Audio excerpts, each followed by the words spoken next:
lecture.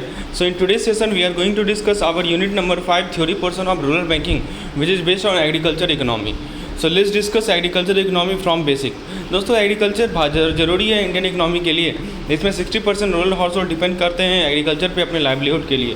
दोस्तों कोविड-19 pandemic के challenge के बावजूद जो एग्रीकल्चर सेक्टर है वो रेजिलिएंट रहा है। एग्रीकल्चर में फिशरीज और फॉरेस्ट्री के अलावा एक लार्जेस्ट कंट्रीब्यूटर है इंडिया के जीडीपी का। 2020-21 में दोस्तों 3% ग्रोथ था एग्रीकल्चर और एलाइड एक्टिविटीज़ में। सो 2020-21 का डेटा यहाँ पे आपको प्रोवाइड किया गया है कि 3% ग्रोथ था एग्रीकल्चर और अलाइड एक्टिविटीज़ में with record food grain production. उसके बाद दोस्तों जो एग्रीकल्चर का शेयर है ओवरऑल जीवीए में वो बढ़ गया है 16.3% तक पहुंच गया है। उसके बाद दोस्तों जो एरिया ग्रो सोन किया जाता है खरीफ क्रॉप के लिए दैट इज़ ऑल्सो इंक्रीज, वो 4.8% से बढ़ा है 2020-21 में, जिस कारण से फूड ग्रेन प्रोडक्शन बढ़ गया है। जो हॉर्टिकल्चर क्रॉप प्रोडक्शन है वो 326.6 मिलियन टन को पहुंच गया है। उसके बाद दोस्तों जो हॉर्टिकल्चर क्रॉप में जो हॉर्टिकल्चर क्रॉप के प्रोडक्शन में जो इंक्रीज हुआ है, इसके कारण क्या हुआ है दोस्तों कि कल्टिवेशन एरिया 2.7% से बढ़ा है और प्रोडक्टिविटी में 0.9% से घटने के बावजूद हमारा जो कल्टिवेशन एरिया है वो 2.7% बढ़ा है, इसीलिए हॉर्टिकल्चर क्रॉप प्रोडक्शन में बढ़ा है दोस्तों। ओनियन कल्टिवेशन सबसे हाईएस्ट एरिया एक्सपेंशन शो किया था 11.5%। जो लाइव स्टॉक सेक्टर है भारत में वो दोस्तों CAGR उसका एनुअल CAGR जो ग्रोथ रेट है वो 8.24% है 2014-15 से लेकर 2018-19 तक। जो कंट्रीब्यूशन है लाइव स्टॉक का एग्रीकल्चर और अलाइड सेक्टर के ग्रॉस वैल्यू एडिशन में वो 24.32% से बढ़कर 28.63% तक पहुंच गया है। यानी लाइव स्टॉक का जो कंट्रीब्यूशन है एग्रीकल्चर और अलाइड सेक्टर के ग्रॉस जीवीए में वो देखिए इतना बढ़ा है। जो लाइव स्टॉक सेक्टर है दोस्तों वो टोटल जीवीए का 4.19% कंट्रीब्यूट करते हैं 2018-19 में। जो फिश प्रोडक्शन है भारत में ये all time high 14.16 million metric ton तक पहुंच गया है, 2019-20 का डेटा है। जो फिशरी सेक्टर है ये टोटल जीवीए का 1.24% कंट्रीब्यूट करता है और एग्रीकल्चर जीवीए का 7.28% कंट्रीब्यूट करता है। जीवीए होता है दोस्तों ग्रॉस वैल्यू एडिशन और जीवीए इसका दोस्तों 2,12,915 करोड़। तो इस पार्टिकुलर चैप्टर में हम लोग डिस्कस करेंगे कि इंडियन एग्रीकल्चर का क्या स्ट्रक्चर है, क्या कैरेक्टरिस्टिक्स है, इसका रोल क्या है, इकोनॉमिक डेवलपमेंट में कंस्ट्रेंट क्या है, चैलेंजेस क्या है और इमर्जिंग इशूज़ क्या क्या है। दोस्तों मैंने आपको बताया है कि लाइव स्टॉक सेक्टर जो है किस रेट से ग्रो किया है, 8.24% एनुअली ग्रोथ किया है। दोस्तों कंपेयर किया जरा डेटा को 14-15 से 18-19 का 2018-19 का जो है लाइव स्टॉक का कंट्रीब्यूशन है जीवीए में वो स्टेडली इंक्रीज हुआ है 24.32% से लेकर 28.63%। Okay, with this thing we have discuss already. Now let's discuss कि structure and characteristics of Indian agriculture. Agriculture के अंदर दो चीज़ आता है, एक तो होता है आपका क्रॉप कल्टीवेशन, दूसरा आता है raising live stock. Agriculture economy में दोस्तों प्रोडक्शन, डिस्ट्रीब्यूशन, एक्सचेंज और कंजम्पशन ऑफ गुड्स होता है एग्रीकल्चर ऑरिजिन का। Indian agriculture is significant for economy. क्यों इकोनॉमी के लिए सिग्निफिकेंट है? क्योंकि दोस्तों इसमें प्रोडक्शन होता है, डिस्ट्रीब्यूशन होता है, एक्सचेंज होता है, कंजम्पशन होता है सीरियल्स का, पल्सेस का, ऑयल सीड्स का, fruit, vegetable, other crops. Indian agriculture दोस्तों डाइवर्स है, राइट, ऑब्वियसली बात है इंडियन एग्रीकल्चर डाइवर्स है क्योंकि बहुत सारे क्रॉप्स की वैरायटीज़ जो है अलग अलग क्लाइमेटिक जोन में ग्रो किए जाते हैं, अलग अलग सॉइल टाइप में ग्रो किए जाते हैं। जो एलिवल सॉइल है वो वाइड स्प्रेड है पूरे भारत में और दोस्तों वर्टोसोल ब्लैक सॉइल हो कहते हैं, एल्फिसोल रेड सॉइल हो कहते हैं, लेट्रेटिक सॉइल, डिजर्ट सॉइल, ये सभी स्पेसिफिक रीजन में फाउंड किए जाते हैं। तो कौन सा सॉइल दोस्तों वाइड स्प्रेड है? Alluvial soil. Please remember Indian agriculture economy के अंदर production, distribution, exchange and consumption of goods होता है एग्रीकल्चर ऑरिजिन का। इंडियन एग्रीकल्चर डाइवर्स है और दोस्तों क्रॉप को ग्रो किया जाते हैं बहुत सारे क्लाइमेटिक जोन में और सॉइल टाइप में। जो हमारा क्रॉपिंग एक्टिविटीज़ है वो थ्रू आउट द ईयर होता है। इसमें दो मेन सीजन होते हैं नॉर्दर्न इंडिया में, एक होता है खरीफ जो कि जुलाई से अक्टूबर होता है, एक होता है रबी जो कि अक्टूबर से मार्च होता है और एक माइनर सीजन को जेड कहा जाता है जो कि मार्च से जून के बीच में होता है। इंडियन एग्रीकल्चर मोस्टली डिपेंडेंट है मानसून सीजन पे, जिसमें दोस्तों 90% जो एनुअल रेनफॉल होता है वो जून से लेकर सितंबर तक रिसीव होता है। दोस्तों बताया जा रहा है कि जो नेट इरीगेटेड एरिया होता है भारत में वो लगभग 33.3% है नेट एरिया सोन का। कहने का मतलब कि टोटल नेट एरिया जो जिस पे उपजाया गया उसका 67% जो है वो रेनफॉल पे डिपेंडेंट है। जो प्लानिंग कमीशन है ऐसे 15 एग्रीकल्चर रीजन को आइडेंटिफाई किए हैं based on agro climatic condition, ताकि उसे डेवलप कर सके, उसे प्लान कर सके एग्रीकल्चर इकोनॉमी के लिए। दोस्तों लाइव स्टॉक रेजिंग एक इंपॉर्टेंट कंपोनेंट है एग्रीकल्चर का भारत में। इसमें milk, wool, meat, eggs, hides and skins, dung, bones, hoofs and rod power provide करती है। लाइव स्टॉक सेक्टर एक सिग्निफिकेंट रोल प्ले करती है इंडियाज़ के रूरल पॉपुलेशन के वेलफेयर में और एक कंट्री के मेजर लेबर फोर्स को एम्प्लॉय करती है। लाइव स्टॉक रेजिंग एक इंपॉर्टेंट कंपोनेंट है इंडियन एग्रीकल्चर का। इसके अंदर cows, bullock, buffalo, sheep, goats, pig, camels and poultry आते हैं। ये एनिमल बहुत सारे प्रोडक्ट्स प्रोवाइड करते हैं जैसे milk, wool, meat, egg, hides, skins, all this thing. दोस्तों लाइव स्टॉक सेक्टर एक मेजर सेक्टर होता है कंट्री के लेबर फोर्स का और एक सिग्निफिकेंट रोल प्ले करता है इंडियाज़ के रूरल पॉपुलेशन के वेलफेयर में। जो हमारा एग्रीकल्चर और एलाइड सेक्टर का जो शेयर है in the overall gross GP है, ये बढ़ गया है दोस्तों कहाँ तक, 16.3% तक 2020-21 में, जिसमें लाइव स्टॉक सेक्टर कंट्रीब्यूट कर रहा है 4.19% और जो फिशरी सेक्टर है वो 1.24% कंट्रीब्यूट कर रहा है नेशनल ग्रॉस वैल्यू एडिशन में। दोस्तों लेकिन जो एग्रीकल्चर और अलाइड एक्टिविटीज़ का जो शेयर है नेशनल जीपीए में, इसमें कोई सिग्निफिकेंट ग्रोथ नहीं दिखा है over the year, right. It has not shown any significant growth over the year. Agriculture and allied activities share in the national GDP has not registered any significant growth over the year. इसके पीछे क्या कारण है दोस्तों? So why it has not shown any significant growth? कहने का मतलब कि एग्रीकल्चर और अलाइड एक्टिविटी का जो शेयर है नेशनल जीपीए में, इसमें कोई सिग्निफिकेंट ग्रोथ नहीं दिखा है। इकोनॉमी सजेस्ट करते हैं कि जो स्ट्रक्चरल ट्रांसफॉर्मेशन है इकोनॉमी का वो कंटिन्यू है, लगातार हो रहा है और एग्रीकल्चर और अलाइड एक्टिविटी अपने रिलेटिव शेयर को लूज करते जा रहे हैं, यानी जितना शेयर इनका हुआ करता था जीवीए में वो घटता जा रहा है एग्रीकल्चर और अलाइड एक्टिविटी का, और सर्विस सेक्टर का इंपॉर्टेंस बढ़ता जा रहा है, ये आप जानते ही होंगे दोस्तों। तो जो स्ट्रक्चरल ट्रांसफॉर्मेशन है इसी कारण दोस्तों एग्रीकल्चर का स्ट्रक्चरल ट्रांसफॉर्मेशन बहुत ज़रूरी हो गया है, जिसमें क्रॉप और फॉरेस्ट्री जो है giving way to fisheries and livestock, fishing, aquaculture, इसने क्या किया है, इसने रॉबस्ट ग्रोथ डिस्प्ले किया है। यानी दोस्तों ये लाइव स्टॉक हुआ, फिशिंग हुआ, एक्वाकल्चर हुआ, इसमें दोस्तों तेज़ी देखी गई है, ग्रोथ देखी गई है, ठीक है, स्लो डाउन पीरियड के दौरान, और ये डिमांड ड्रिवन होता है क्योंकि एवरेज नेशनल फूड बास्केट जैसे चेंज होता है तो ये डिमांड बढ़ता है इसका। अब जैसे यहाँ देख सकते हैं दोस्तों कि नंबर ऑफ होल्डिंग इन 2000 इसी में, ठीक है कितना हेक्टेयर में है, जैसे marginal farmer, marginal size group up to 1 hectare, small 1 hectare से लेकर 2 हेक्टेयर, सेमी मीडियम 2 से लेकर 4 हेक्टेयर, ठीक है। 2005-06 में कितना, 2010-11 में कितना, 2015-16 में कितना था, आपकी डाटा को देख सकते हैं। फिर ऑपरेटेड एरिया कितना है, एवरेज एरिया कितना है, all this data has been shown. तो देखिए उसको मैं समराइज करके बताता हूँ। देखिए लाइव स्टॉक सेक्टर के अंदर क्या क्या आता है आपका, काउज, बफेलो, फिर दोस्तों बुलॉक, सीप, गोट्स, पिग्स, कैमल्स, पोल्ट्री, ये एक इंपॉर्टेंट पार्ट है भारतीय एग्रीकल्चर का। ये जो एनिमल्स हैं बहुत तरह के प्रोडक्ट प्रोवाइड करते हैं जैसे मिल्क, वूल, मीट, एग, और साथ ही दोस्तों ये एम्प्लॉयमेंट भी प्रोवाइड करते हैं बहुत सारे लोगों को रूरल एरिया में। जो लाइव स्टॉक और फिशरी सेक्टर है इसने दोस्तों नेशनल ग्रॉस वैल्यू एडिशन का 4.19% और 1.24% कंट्रीब्यूट किया है। लेकिन दोस्तों जो ओवरऑल कंट्रीब्यूशन है एग्रीकल्चर और अलाइड एक्टिविटी का नेशनल जीपीए में, ये ओवर द ईयर घटते जा रहा है क्योंकि स्ट्रक्चरल ट्रांसफॉर्मेशन हो रहा है, मैंने आपको बताया ही। दोस्तों जो average side of operational land holding है इंडिया में, ये ओवर द ईयर घट रहा है, ठीक है, क्योंकि दोस्तों पॉपुलेशन प्रेशर बढ़ रहा है लिमिटेड लैंड रिसोर्स पे, यानी दोस्तों ऑपरेशनल लैंड होल्डिंग का जो एवरेज साइज है वो घट रहा है। आप ये डेटा से भी देख सकते हैं दोस्तों। अब देखिए एवरेज साइज घटते जा रहा है, पहले दोस्तों 1.23 था, फिर दोस्तों 1.15 हुआ, फिर दोस्तों 1.08 हुआ। वही डाटा यहाँ पे बताया गया है कि जो आपका average size of land holding है, ऑपरेटिंग लैंड होल्डिंग है, वो घटते जा रहा है। वही बता रहा है 1.33 हेक्टेयर था 2001 में, 1.08 हेक्टेयर हो गया 2015-16 में, जो क्लियरली इंडिकेट करता है कि अब कितना इंपॉर्टेंस हो गया है स्मॉल लैंड होल्डर का, small holder agriculture in India. तो दोस्तों जो स्मॉल और मार्जिनल फार्मर्स हैं इसके नंबर बढ़ते जा रहे हैं, लेकिन जो नंबर ऑफ मीडियम और लार्ज फार्मर है वो उसका नंबर घट रहा है, ठीक है। जो लैंड होल्डिंग हो रहा है वो छोटा होता जा रहा है क्योंकि इनहेरिटेंस के कारण और लैंड डिवीजन के कारण। दोस्तों स्मॉल और मार्जिनल फार्मर एक हमारे ऑपरेशनल लैंड होल्डिंग के एक लास्ट पर्सन को कॉन्स्टिट्यूट करते हैं। फैमिली लेबर को सिग्निफिकेंटली यूज किया जाता है एग्रीकल्चर में। फार्म जो है रिसोर्सेज में, इकोनॉमिक सेटिंग में और लैंड फर्टिलिटी में डिफर करता है। सब्सिस्टेंस एग्रीकल्चर डिक्लाइन हो रहा है, जबकि सेमी सब्सिस्टेंस या सेमी कमर्शियल एग्रीकल्चर बहुत कॉमन हो गया है क्योंकि मोनेटाइजेशन बढ़ गया इंडियन एग्रीकल्चर इकोनॉमी का।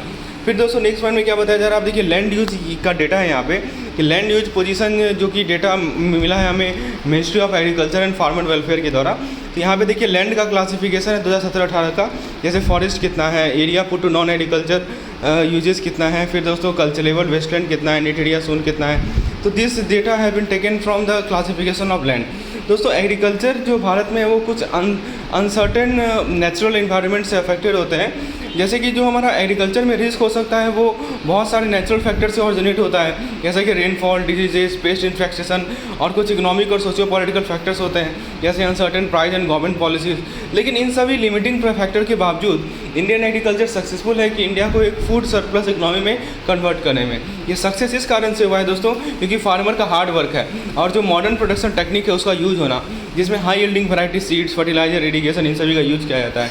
दोस्तों एग्रीकल्चर लैंड जो है डिक्लाइन हो गया है 185.16 million hectare to 181.06 million hectare, जबकि नॉन एग्रीकल्चर लैंड जो है बढ़ गया है 19.60 million hectare to 27.32 million hectare.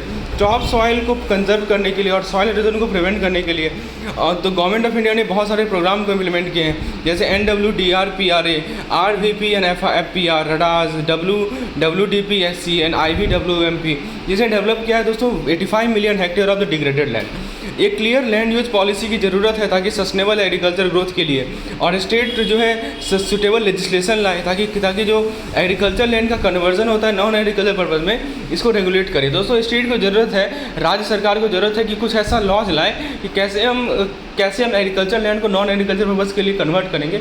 इसके लिए कुछ रूल्स रेगुलेशन होना चाहिए। लैंड यूज प्लानिंग, इसको इंटीग्रेट किया जाएगा पूरे डेवलपमेंट प्रोग्राम से, खासकर मनरेगा से, ताकि हॉलिस्टिक रूरल डेवलपमेंट हो सके। जो टोटल जोग्राफिकल एरिया है कंट्री का वो है 329 मिलियन हेक्टेयर, जिसमें से 141 मिलियन हेक्टेयर को क्रॉप एरिया माना जाता है और केवल 69 मिलियन हेक्टेयर ही इरीगेटेड एरिया है। दोस्तों जो ग्रॉस इरीगेटेड एरिया है और ग्रॉस क्रॉप एरिया ये लगभग 50% है, और इसीलिए ज़रूरी है कि हम ज़्यादा से ज़्यादा क्रॉप एरिया को लाएं एसयूड इरीगेशन में, ताकि प्रोडक्टिविटी और प्रोडक्शन को बढ़ा सकें। यानी हमारे पास एसयूड एरिया के अंदर जो इरीगेटेड एरिया है वो ज़्यादा होना चाहिए, क्योंकि इरीगेटेड एरिया होगा तभी तो हमारा प्रोडक्शन बढ़ेगा। तो जो अल्टीमेट इरीगेशन पोटेंशियल है कंट्री का वो एस्टिमेट किया जा रहा है 140 मिलियन हेक्टेयर, जिसमें से 76 मिलियन हेक्टेयर जो है सरफेस वाटर सोर्स है और 64 मिलियन हेक्टेयर जो है ग्राउंड वाटर सोर्स है। तो आप देख सकते हैं दोस्तों इरीगेशन का डिस्ट्रीब्यूशन किस प्रकार से है। दो तरह का सोर्स होते हैं इरीगेशन का, एक होते हैं सरफेस वाटर डिस्ट्रीब्यूशन और एक होते हैं ग्राउंड वाटर डिस्ट्रीब्यूशन। तो टोटल यदि 140 मिलियन हेक्टेयर आपका अल्टीमेट इरीगेशन पोटेंशियल है, तो उसमें से 76 million hectare surface water sources से आएगा और 64 मिलियन हेक्टेयर दोस्तों ग्राउंड वाटर सोर्स से आएगा। जो हाई प्रायोरिटी नीड्स को देना है आपको, ताकि जो बैलेंस इरीगेशन पोटेंशियल है उसे हार्नेस कर सकें। भारत जो है बहुत सारे वैराइटीज़ ऑफ क्रॉप को through out the year grow करता है यदि वाटर अवेलेबल हो तो दोस्तों क्रॉप का नंबर ऑफ क्रॉप को बढ़ाना, राइट, तो वो बढ़ना हर एक साल। और दोस्तों इम्प्रूव्ड कल्टीवेशन टेक्निक को यूज करना, इससे क्या होता है कि फूड प्रोडक्शन बढ़ता है, लैंड डिग्रेडेशन कम होता है। एक क्रॉपिंग सिस्टम का मतलब एक सेट ऑफ क्रॉपिंग सिस्टम होता है जो कि cropping activity of a farm system को मेकअप करता है। क्रॉपिंग सिस्टम के अंदर एक कॉम्बिनेशन होता है, जो भी क्रॉप टाइम और स्पेस में ग्रो किया जा रहा है, चाहे सोलो हो या इंटर प्लांटेड हो। क्रॉप को दोस्तों मिक्स या रोटेशनल क्रॉपिंग पैटर्न में भी ग्रो कर सकते हैं। और दोस्तों लैंड को ऑक्यूपाई किया जा सकता है 1 या 2 क्रॉप्स एक सीज़न में। भारत जो है सबसे ज़्यादा मिल्क प्रोड्यूस करता है, जिसमें 16.9 मिलियन फार्मर्स हैं और 1.9 लाख डेयरी कोऑपरेटिव सोसाइटीज़ हैं भारत में। तो 2019 में दोस्तों country 187.7 million metric ton of milk produce किया, और ये दोस्तों बढ़ने वाला है 198 मिलियन मैट्रिक टन तक। तो जो per capita availability of milk था वो था 394 ग्राम, 2019 का डेटा है। भारत का सबसे लार्जेस्ट लाइवस्टॉक पॉपुलेशन है और 55.3 million metric ton of meat annually produce करता है। Uttar Pradesh largest meat producer है, उसके बाद वेस्ट बंगाल, उसके बाद आंध्र प्रदेश। भारत जो है सबसे ज़्यादा लार्जेस्ट प्रोड्यूसर है बफेलो मीट का और सेकेंड हाईएस्ट प्रोड्यूसर है गोट मीट का। जो वूल प्रोडक्शन इंडिया में वो 54.1 MkG ये था दोस्तों 2019-20 का डेटा है। जो पोल्ट्री है दोस्तों वो फास्टेस्ट ग्रोइंग सब सेक्टर इंडियन एनिमल हस्बेंड्री का भारत में। इसका ये हाईली एफिशिएंट है, इसका हाईली एफिशिएंट वर्टिकल इंटीग्रेशन है। जो एक प्रोडक्शन है वो बढ़ा है दोस्तों 66.45 बिलियन 2011-12 में था, 23 बिलियन इन 2015-16, और दोस्तों ये 106 बिलियन तक पहुंच जाएगा 2020-21 में। जो पर कैपिटा अवेलेबिलिटी है एक का, ये 63 एक पर एनम से बढ़कर 81 एक पर एनम तक पहुंच गया 2020 में। भारत जो है सेकंड लार्जेस्ट प्रोड्यूसर है फिश वर्ल्ड में, जो कि कंट्रीब्यूट करता है 5.68% of the global fish production. ये टोटल फिश प्रोडक्शन है 2018-19 में वो था 13.75 मिलियन मैट्रिक टन, इसका एनुअल ग्रोथ रेट था दोस्तों 7.5%। भारत एक मेजर प्रोड्यूसर है फिश थ्रू एक्वाकल्चर, और दोस्तों इसका रैंक जो है सेकंड है पूरे वर्ल्ड में चाइना के बाद। दोस्तों एग्रीकल्चर का क्या रोल है इकोनॉमिक डेवलपमेंट में आगे डिस्कस करते हैं। दोस्तों एग्रीकल्चर सबसे ज़्यादा कंट्रीब्यूट करता है जीडीपी में और national economy of a country, यानी एग्रीकल्चर जीडीपी और एनआई में बहुत ज़्यादा कंट्रीब्यूट करता है। तो जैसे जैसे डेवलपिंग इकोनॉमी ग्रो करते हैं तो नॉन एग्रीकल्चर सेक्टर जैसे कि मैन्युफैक्चरिंग और सर्विसेज ये फास्टर रेट से ग्रो करते हैं देन एग्रीकल्चर। एग्रीकल्चर दोस्तों एक इंपॉर्टेंट रोल प्ले करता है इकोनॉमिक डेवलपमेंट और ग्रोथ में। ये रॉ मटेरियल प्रोवाइड करता है इंडस्ट्रीज़ के लिए और एक मार्केट के रूप में काम करता है नॉन एग्रीकल्चर गुड्स के लिए। जो रॉ मटेरियल्स होते हैं एग्रीकल्चर को उसको यूज़ किया जाता है बहुत सारी इंडस्ट्रीज़ में, जैसे food processing, beverage, textile, leather, agriculture एक सोर्स ऑफ एम्प्लॉयमेंट भी है बहुत सारे लोगों का। दोस्तों मार्केट कंट्रीब्यूशन की बात करें तो एग्रीकल्चर एक बिग मार्केट होता है दोस्तों इंडस्ट्रियल गुड्स के लिए, जैसे फर्टिलाइजर, पेस्टिसाइड, टूल्स के लिए। ये एक इंपॉर्टेंट मार्केट है कंज्यूमर गुड्स के लिए, जैसे क्लॉथ, फर्नीचर और बिल्डिंग मटेरियल के लिए। एग्रीकल्चर का जो मार्केट कंट्रीब्यूशन है इसके अंदर फूड बेचना और दोस्तों दूसरे एग्रीकल्चर प्रोडक्ट को बेचना, नॉन एग्रीकल्चर सेक्टर को। एग्रीकल्चर के लिए दोस्तों मार्केट कंट्रीब्यूशन ज़्यादा होने के लिए ये ज़रूरी है कि एग्रीकल्चर को फुल्ली इंटीग्रेट किया जाए पूरे इकोनॉमी के साथ। दोस्तों फॉरेन एक्सचेंज कंट्रीब्यूशन की बात करें तो एग्रीकल्चर में फॉरेन एक्सचेंज भी अर्न करता है। कैसे? अपने सरप्लस को एक्सपोर्ट करके। भारत का डाइवर्स एग्रो क्लाइमेटिक कंडीशन है, ताकि इसके कारण से बहुत सारा क्रॉप को ग्रो कर सकते हैं थ्रू आउट द ईयर। तो दूसरा फैक्टर जिस कारण से इंडियन एग्रीकल्चर एक प्रॉमिसिंग सेक्टर बनता है फॉरेन एक्सचेंज के लिए, वो है low import intensity of export of this sector and low labour loss. Labour cost बहुत कम है भारत में। और दोस्तों दूसरा पॉइंट बता रहा है कि low import intensity of the export of this sector. दोस्तों एग्रीकल्चर इंडस्ट्री लिंकेज की बात करें तो जैसे जैसे हमारी अर्थव्यवस्था डेवलप होगी, डाइवर्सिफाई होगी, तो एग्रीकल्चर का जो शेयर है नेट नेशनल प्रोडक्ट में, इसे एनएनपी कहते हैं या नेशनल इनकम में, वो घटेगा। लेकिन दोस्तों स्लो रेट से घटेगा यदि एग्री बिजनेस का कंसेप्ट को यूज़ किया जाए एग्रीकल्चर सेक्टर को डिनोट करने के लिए। तो एग्री बिजनेस के अंदर क्या होता है कि इसके अंदर इनपुट सेक्टर होता है agriculture production and agro processing. तो इंटर इंडस्ट्री लिंकेज का कंसेप्ट जो है ये डिस्क्राइब करता है इंटर सेक्टोरल इंटरडिपेंडेंस, यानी दो सेक्टर के बीच में इंटरडिपेंडेंस कैसे है। ये मेजर करता है कि एक autonomous increase in final demand for the product of a given industry. देखिए मान लीजिए कि ये जो हमारा इंटर इंडस्ट्री लिंकेज है ये क्या मेज़र करता है, ये मेज़र करता है कि एक ऑटोनोमस इंक्रीज बढ़ जाए किसी प्रोडक्ट की फाइनल डिमांड में, इसका क्या इफेक्ट पड़ेगा, ठीक है, on the output of the other industry. दूसरी इंडस्ट्रीज़ के आउटपुट पे क्या इफेक्ट पड़ेगा। मान लीजिए कि कोई इंडस्ट्री है, उसका कोई प्रोडक्ट है, उसका डिमांड सडनली बढ़ जाए, तो उसका क्या इफेक्ट पड़ेगा दोस्तों दूसरी इंडस्ट्रीज़ के आउटपुट में। So this is called inter industry linkage. तो दोस्तों ये जो इंटर सेक्टोरल लिंकेज है ये दोनों डायरेक्ट इफेक्ट भी मेजर करता है, इंडायरेक्ट इफेक्ट भी मेजर करता है। तो डायरेक्ट इफेक्ट क्या होता है, फर्स्ट राउंड होता है, और इंडायरेक्ट इफेक्ट के कारण क्या होता है, थर्ड या आगे का राउंड होता है। तो दो तरह का लिंकेज को आइडेंटिफाई किया गया है, एक बैकवर्ड लिंकेज है, एक फॉरवर्ड लिंकेज है। तो बैकवर्ड लिंकेज को मेजर किया जाता है दोस्तों किसके टर्म्स में, in the ratio of intermediate input purchase from other industries and total output of particular industry. दोस्तों ये बैकवर्ड लिंकेज है। फॉरवर्ड लिंकेज को मेजर किया जाता है ratio of intermediate output sale to the other industry and total sale. तो total linkage को define किया जाता है सम ऑफ बैकवर्ड एंड। देखिए दो तरह का लिंकेज होता है, एक होता है बैकवर्ड लिंकेज, एक होता है फॉरवर्ड लिंकेज। बैकवर्ड लिंकेज का मतलब क्या होता है कि ratio of intermediate input purchase from other industry and total output of the particular industry. यानी दोस्तों दो चीज़ का रेशियो है। नंबर में क्या लिखते हैं कि कितना इनपुट हमने दूसरी इंडस्ट्री से खरीदा और एक पार्टिकुलर इंडस्ट्री का टोटल आउटपुट कितना है, ये हमारा होता है बैकवर्ड लिंकेज। फॉरवर्ड लिंकेज क्या होता है कि intermediate output sales to total industry to other industry and total sales. ठीक है दोस्तों, बात करें इकोनॉमिक डेवलपमेंट में क्या क्या इशूज़ है, what are the issues in economic development. तो तीन इंपॉर्टेंट इशूज़ है इकोनॉमिक डेवलपमेंट में, वो है balance between agriculture industry, state and market का रोल और इंटरनेशनल ट्रेड का रोल। दोस्तों बहुत सारे इकोनॉमीज में जो नॉन एग्रीकल्चर सेक्टर है ये हायर इनकम प्रोवाइड करते हैं एज़ कम्पेयर टू एग्रीकल्चर।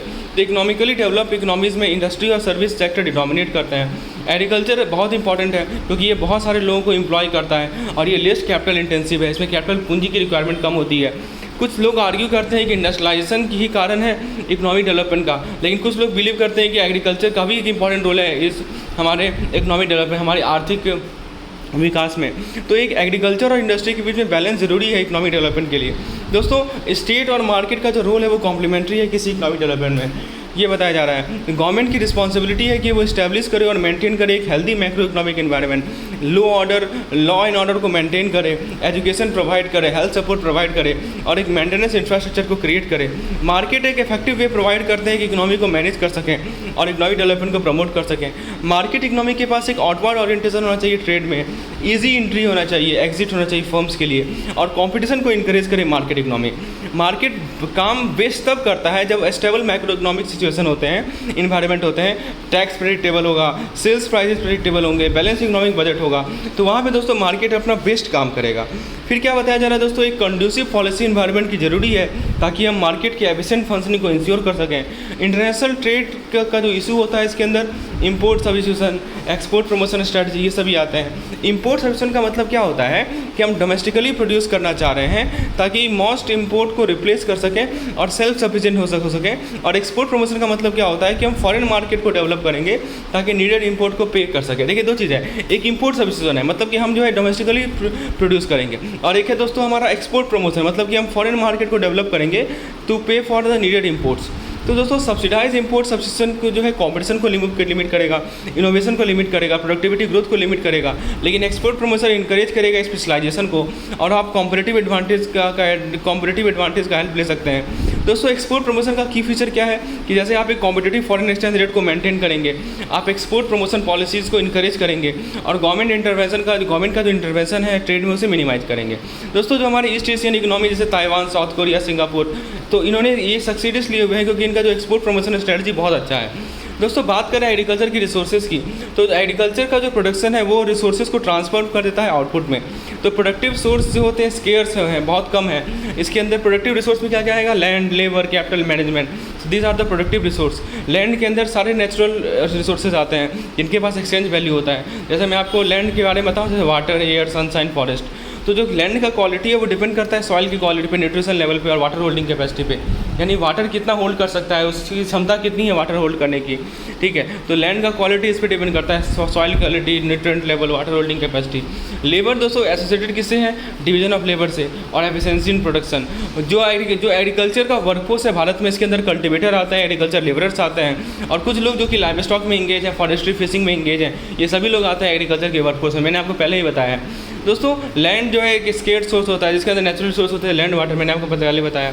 ठीक है, तो एग्रीकल्चर कैपिटल का मतलब क्या होता है कि जो भी पैसा आपने लाइव स्टॉक में, मशीनरी में, बिल्डिंग में या सोशल ओवरहेड कैपिटल में इन्वेस्ट किया है, जैसे कि market, yards, public utility, research and extension.